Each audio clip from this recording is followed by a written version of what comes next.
Praise the Lord. ஆண்டவராகிய இயேசு கிறிஸ்துவின் நாமம் மகிமைப்படுவதாக. மத்தேயு 9ஆம் அதிகாரம் 22வது வசனம். இயேசு திரும்பி அவளை பார்த்து, மகளே, திடன் கொள், உன் விசுவாசம் உன்னை ரட்சித்தது என்றார். அந்நேரம் முதல் அந்த ஸ்திரீ சொஸ்தமானாள். ஆண்டவராகிய இயேசுவின் நாமம் மகிமைப்படுவதாக. 12 வருடமாய் பெரும்பாடு உள்ள ஒரு ஸ்திரீ அங்கே இருக்கிறாள். 12 வருடமாய் கஷ்டப்பட்டு கொண்டிருக்கிறாள். எல்லா வைத்தியர்களால் அவள் கைவிடப்பட்டாள் என்று வேதம் சொல்லுகிறது. எல்லா பணத்தையும் செலவழித்து முடித்து விட்டால், பணமும் இல்லை, வைத்தியர்களும் இன்னும் இல்லை. எல்லா வைத்தியர்களையும் பார்த்து விட்டால், எல்லா வைத்தியமும் பார்த்து விட்டால், அலோபதி பார்த்து விட்டால், ஹோமியோபதி பார்த்து விட்டால், அப்புறம் என்ன ஆயுர்வேதம் பார்த்து விட்டால், சித்த வைத்தியம் பார்த்து விட்டால், இப்படி எல்லா வைத்தியத்தையும் அவள் பார்த்து விட்டாள். ஆனால் அவள் சுகமாகவில்லை.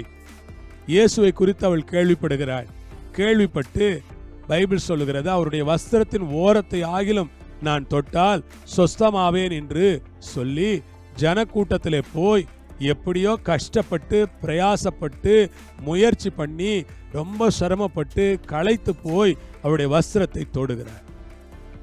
விசுவாசத்தோடு அவருடைய வஸ்திரத்தை தொட்ட போது அந்த ஸ்திரீயினுடைய உதிர ஊரல் அப்பொழுதே நின்று போயிற்று என்று வேதம் சொல்லுகிறது. உடனடியாக அவள் குணமடைகிறாள். உடனடியாக அவள் சுகமடைகிறாள். உடனடியாக அவளுக்கு ஆரோக்கியம் கிடைத்து விட்டது. உடனடியாக அவள் சுகம் பெற்று கொண்டாள். ஆண்டவருக்கு மகிமை ஸ்தோத்திரம் உண்டாவதாக. அருமையானவர்களே, உடனே அவள் சுகம் பெற்று கொண்டாள். அல்லேலூயா. அப்பொழுது அடுத்த இன்னொரு சுவிசேஷத்தில் சொல்றாரு, ஆண்டவர் சீஷர்களை திரும்பி பார்த்து, என் வஸ்திரத்தை தொட்டது யாரு அப்படின்னு கேட்கிறார். அப்ப சொல்றாங்க, இவ்வளவு பேர் உங்களை நெருக்கிக்கிட்டு இருக்கிறாங்களே, வஸ்திரத்தை தொட்டது யாருன்னு கேட்குறீங்களே. அப்பதான் அவர் சொல்றார், என்னிலிருந்து வல்லமை புறப்பட்டது.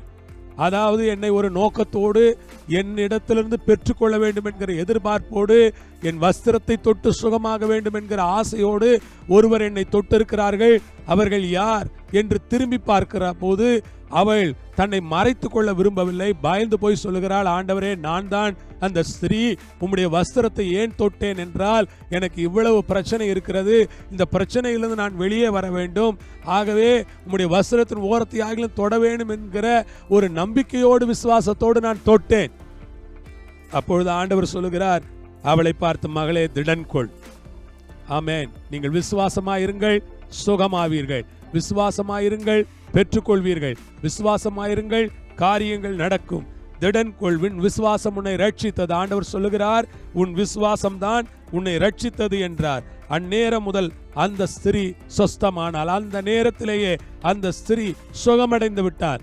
கேட்கிற கர்த்தருடைய பிள்ளைகளுக்கு நான் சொல்லுகிறேன், நீங்கள் ஆண்டவர் உங்களை தொடுகிற வேளையில் அல்லது நீங்கள் ஆண்டவரை தொடுகிற நேரத்தில் உடனே நீங்கள் சுகமாவீர்கள், ஆரோக்கியம் பெற்றுக்கொள்வீர்கள், விடுதலை பெற்றுக்கொள்வீர்கள். உங்கள் வாழ்க்கையில் ஒரு பெரிய மாறுதல் ஏற்படும். என்னை கேட்கிற அன்பு தேவனுடைய பிள்ளைகளே, ஆண்டவர் சொல்லுகிறார், மகளே, திடன் கொள், உன் விசுவாசம் உன்னை ரட்சித்தது. ஆமென்.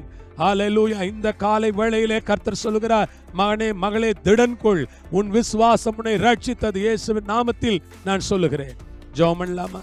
பரலோகத்தில் இருக்கிற எங்கள் பிதாவே, இயேசுவின் நாமத்தில், இயேசுவின் மூலமாய் இந்த நேரத்தில் நான் ஜெபம் பண்ணுகிறேன். உம்முடைய கரங்களில் ஒப்பு கொடுக்கிறேன் ஐயா. தேவரீர் எங்களோடு இருக்கிறதற்காக ஸ்தோத்திரம் ஆண்டவரே. அன்றைக்கு 12 வருடமாய் பெரும்பாடுள்ள ஸ்திரீயை சுகமாக்கினவர் எங்களையும் சுகமாக்கி சாட்சியாய் நிறுத்தி கொள்ளுங்க.